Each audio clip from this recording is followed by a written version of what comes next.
Hi, I'm a Sydney-based lawyer and I've been practicing for 10 years. And I'm going to talk to you about what happens in the courts when you're wanting to make a claim or if you want to defend yourself from a claim.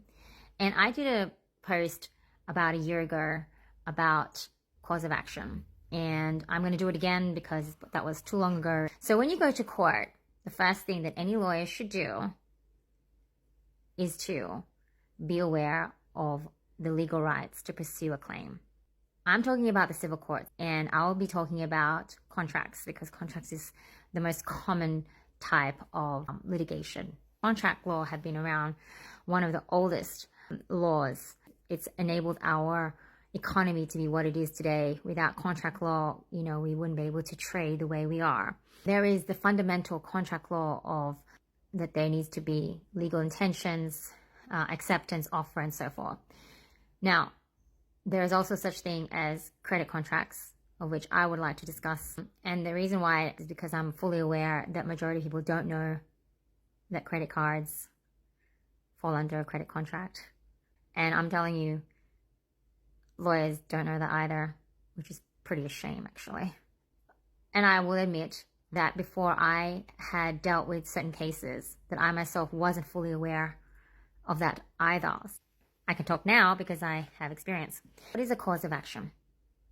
When you want to pursue a claim, and let's say it's under a credit contract, you need to first identify what is a contract and what is a breach of that contract you're pursuing against the other side. And what do you think is the cause of action? It's not the contract. It's the breach and default. Without this breach and default, you have no cause of action, and you have no right to be using the courts. Simple as that. Obviously, if there is under the credit laws some obligations, then you also need to notify the court that it's under that legislation. So we've had a situation here where a public listed company, Credit Corp, in Australia, nationwide, is actually pleading contracts, stating it as a fact, alleged fact, that there is some default. But it's done in such a vague way that the other party is not really put clearly on notice of what their case is about. Simply stating that there's some form of contract under a credit card number or an account is not sufficient.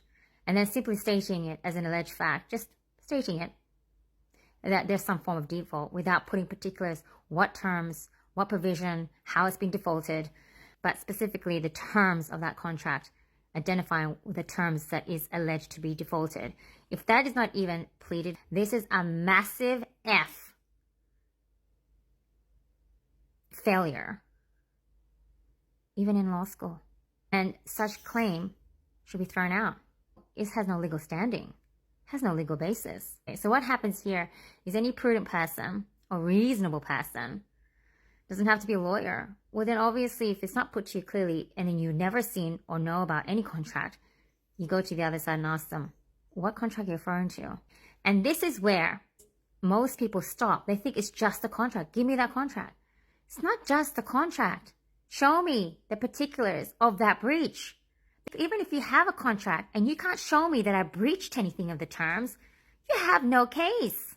Simple as that. So we have a situation here where a public listed company, Credit Corp, and its lawyers, usually Certis partners, Mr. Carlos Torda, pleads a contract, and he just alleges it, just as a fact, pleads a contract, says vaguely there's a default, and signs off on it, or verifies it, certifies it, okay? And this has been happening for more than a decade, and they're using big firms such as Piper Alderman to then pursue this in the courts, and these are under the credit laws. So I'm going to show you how these credit laws are completely circumvented in our courts. First of all, majority in New South Wales, the way that a claim is supposed to be, and you can look this up in the New South Wales court book, the first thing that needs to be done when you're making a claim under the credit laws, especially National Consumer Protection Act 2009, is to not do it as a statement of claim, but actually as a summons. And then you're supposed to attach a contract so that it's extremely clear and that you don't incur unnecessary costs. You're supposed to attach a contract and you're supposed to identify what is defaulted. And so we have a situation here where contracts are being pleaded and there's a vague statement of a default, which would be a massive F if you were a law student, if you just pleaded this way. And I will actually show you their statement of claim and how they just plead a credit card number or an account number as a contract, and then they would just vaguely state there's some default.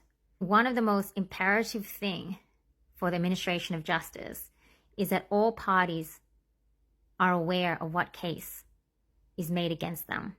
And if there is that failure, then that whole concept of administration of justice is jeopardized. And so it's very important, and I stress this because right now this is happening. There is an intent, and I have to say allegedly, to commit fraud on the general public, to individuals, families, businesses, where yes, you may have a credit card and they're banking on you just to admit it, right? But you need to look at that statement of claim, that claim they're making, whether they have a cause of action. I have been able to completely throw cases out, and I have been able to, and my firm, I have been able to shoo these people away because they know very well, and I do allege fraud, that they're committing fraud. And I have protected estates, including deceased estates, where a bank is pursuing a credit card debt. Credit cards are governed under a very strict credit legislation in Australia. We have the most strongest and strictest in Australia. The banks and Credit Corp and all these financial institutions have found ways to circumvent this law. And they are just saying, well, hey, you have a credit card, you owe, doesn't matter. No, it doesn't work that way. You need to prove the contract and you need to prove a breach. I have said to a bank who tried to pursue a credit card debt and said, you still need to prove this. There's a reason why in your will it says just debts. As an executor, and if you ever become an executor, you have a responsibility to verify every debt. If you don't, you fail your obligations, and you have obligations to the beneficiaries and to the estates, like deceased estate. I have had a situation where a bank did that, and I was verifying the debts. If you verify the debts for me, fine, we'll pay you. But I challenged a bank, and I said, you can't pursue this debt, can't legally pursue it. You must show me a contract and a default. They couldn't, so they closed the account. Now, there's a reason why these credit corp is pleading contracts, because they're fully aware that you need to have a contract and a breach. So they just say vague breach for cause of action when they don't.